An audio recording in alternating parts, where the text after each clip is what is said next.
안녕하세요. 긍정의 씨앗을 심는 그레쌤 정유진입니다. 오늘은 계획안 대신 보내는 사후 안내문에 대해서 이야기를 드리도록 하겠습니다. 주안이나 월안은 놀이를 하기 전에 미리 보내는 계획안입니다.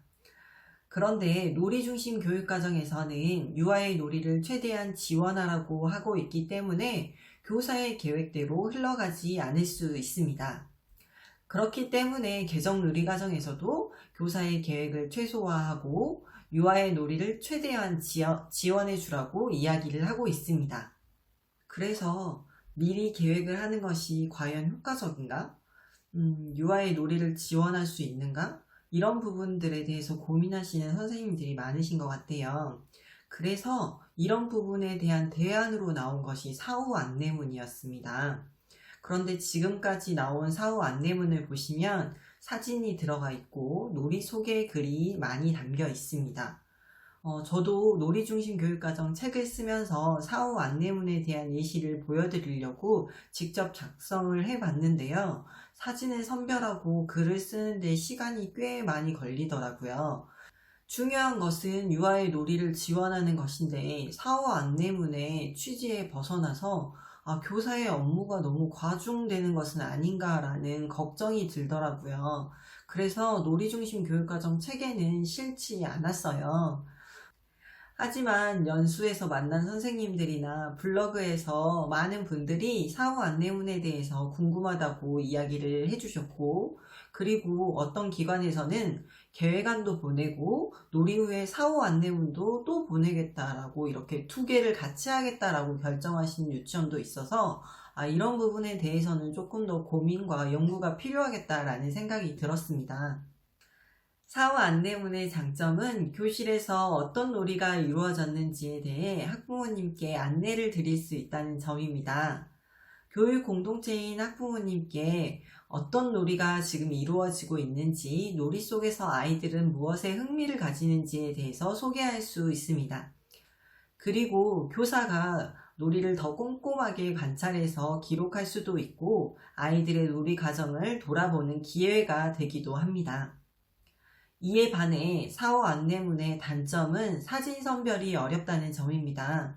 학부모님들은 자신의 아이에게만 집중을 하기 때문에 사진 속에 자신의 아이가 있는지 이런 부분들을 중심으로 살펴보거든요. 그런데 아이가 없다면 실망하거나 또는 이게 반복됐을 경우에 불만을 표출하시는 경우도 있습니다. 그런데 모든 아이들을 한 프레임에 담기도 어렵고 같은 놀이를 하는 것이 아니기 때문에 한 프레임에 담기도 어렵고, 그리고 아이들이 다 들어갔는지를 일일이 체크해내는 것도 너무나 번거로운 일입니다. 거기다가 놀이를 소개하는 글을 작성할 때 글쓰기에 부담감을 가지고 계시는 선생님들이 계실 수도 있습니다. 이러한 부분들이 사후 안내문에 들어가는 시간과 노력을 차라리 유아의 놀이를 지원하는 데 사용하는 것이 더 좋겠다라고 이야기하는 이유이기도 합니다. 자, 그렇다면 사후 안내문의 장점은 살리고 단점은 보완할 수 있는 방법은 없을까요? 이 부분에 대해서 오랜 연구와 고민 끝에 사진이 꼭 필요할까? 놀이를 꼭 소개하는 글이 들어가야 할까? 라는 생각을 하게 되었습니다. 기존 주안이나 월안에도 사진이나 놀이를 소개하는 글이 들어가지 않고 활동명만 들어갑니다. 학부모님들도 이 활동명을 보고 오늘 어떤 놀이를 할 것인지 미리 짐작을 하시는 거기 때문에 꼭 사후 안내문에 사진이나 놀이를 소개하는 글이 들어가지 않아도 되겠다라는 생각이 들었습니다. 왜냐하면 저희가 SNS나 홈페이지를 통해서도 놀이에 대한 사진이나 안내를 해드리고 있기 때문에 이러한 부분들에 대해서는 활동명으로만 해도 충분하겠다라는 생각까지 하게 되었습니다. 그래서 사진이나 소개하는 글은 다 삭제하고 활동명으로 기록한 사후 안내문을 만들어 보았습니다. 사후 안내문의 큰 틀은 이렇습니다. 첫 번째, 이번 주에 아이들이 했던 놀이를 관찰해서 기록했습니다. 두 번째는 다음 주에 할 놀이의 방향을 간단하게 소개하고 행사나 체험학습 준비물이 있다면 소개할 수 있습니다. 세 번째로는 계획 안의 틀은 자유롭게 변경될 수 있습니다. 예를 들어 자유선택활동이나 대소집단에 대해서 선생님이 갖는 생각에 따라서도 달라질 수 있고, 선생님이 작성하시면서 변경해야 될 부분이 있다면 그런 부분들을 반영해서 수정할 수 있습니다.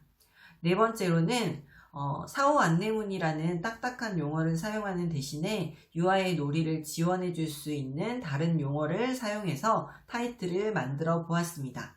예를 들어 도란도란 놀이 이야기, 놀이를 담다, 이렇게 놀이했어요, 상상놀이 한마당, 상상놀이터, 무지개 빛깔 놀이터 등등 선생님이 생각하실 때 아이들의 놀이를 지원해 줄 수 있는 용어를 사용하셔도 좋고, 또는 기관의 특색 교육이나 중점 방향에 맞는 용어를 사용하셔서 타이틀을 만들어 놓으셔도 괜찮습니다.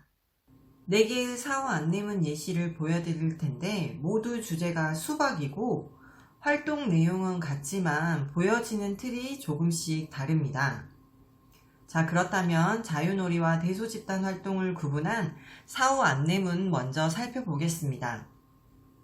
자유놀이는 쌓기 역할, 미술 언어, 수조적 영역으로 구분하여 적었습니다. 주제와 관련된 놀이도 있고 평소에 하던 놀이들이 있습니다. 역할 쌓기 놀이를 보시면 드레스 입고 패션쇼 놀이, 음식 가게 놀이, 블럭으로 만든 도로에서 자동차 경주하기, 색깔 블럭으로 무지개 빛 만들기 등 아이들의 놀이를 간단하게 소개해서 넣은 경우도 있고 놀이 활동명만 적기도 했습니다. 놀이를 다 기록할 수는 없지만 이렇게 아이들이 어떤 놀이를 했는지 기록하는 것도 하나의 방법이고, 이를 통해서 더 흥미를 보이는 놀이를 활동으로도 이끌 수 있는 자료가 될 수 있습니다. 대집단 활동은 요일별로 구분해서 매일의 활동을 적었습니다. 월요일은 여름 주제가 시작되는 첫날이라서 놀이 순서도 아이들과 함께 정했고, 이날은 수박 축구공 놀이를 했습니다. 화요일에는 수박 파티 동요를 들려주니 반달 모양 하모니카로 수박을 잘라달라고 했고, 이 수박으로 빨리 먹기 놀이를 했습니다.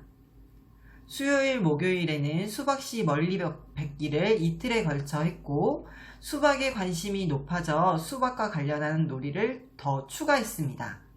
금요일에는 대집단 활동 대신에 자유놀이 중에서 아이스크림 가게 놀이를 연장해서 했습니다. 다음 주 놀이의 방향은 간단하게 이렇게 적어봤습니다. 이번 주에는 수박과 관련하여 다양한 놀이를 했어요. 수박에 관심이 많아서 다음 주에도 수박 관련된 놀이를 하게 될 것 같아요. 그리고 아이스크림 가게 놀이에 참여하는 유아들도 많아서 이 부분은 함께 놀이로 진행해 보려고 합니다. 꿀꿀이의 아이스크림 가게 동화도 들려주고 유치원 앞 가게에서 아이스크림도 직접 사보려고 합니다. 아이들의 흥미가 지속되면 과일을 이용한 아이스크림도 만들어 볼 생각입니다. 이 외에도 아이들이 좋아하는 놀이를 중심으로 재미있는 상상 놀이터를 이어가겠습니다. 주제와 관련된 내용이나 예상되는 놀이를 기록할 수도 있고, 아이들이 흥미를 보이는 놀이를 소개할 수도 있습니다. 또는 다음 주에 할 수 있는 관련 활동 한두 개 정도를 글에 포함해서 넣거나 또는 유형별로 빼서 안내할 수도 있습니다.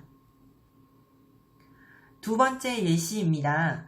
자유놀이는 섞어놀이가 많이 이루어지고 영역별 놀이를 한정 짓기보다는 자유롭게 놀이할 수 있도록 지원해 주시는 선생님들이 많습니다.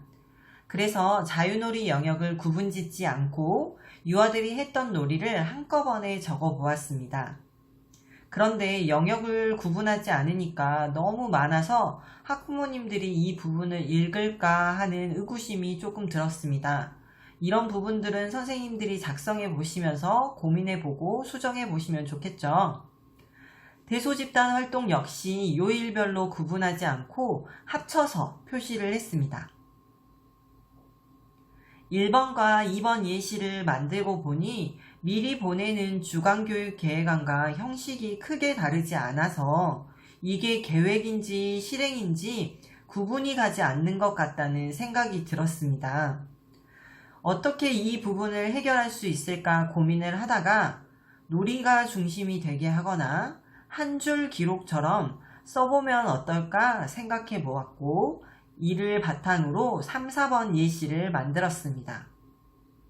그래서 세 번째 예시는 놀이 개요도처럼 놀이 중심으로 표현한 것입니다.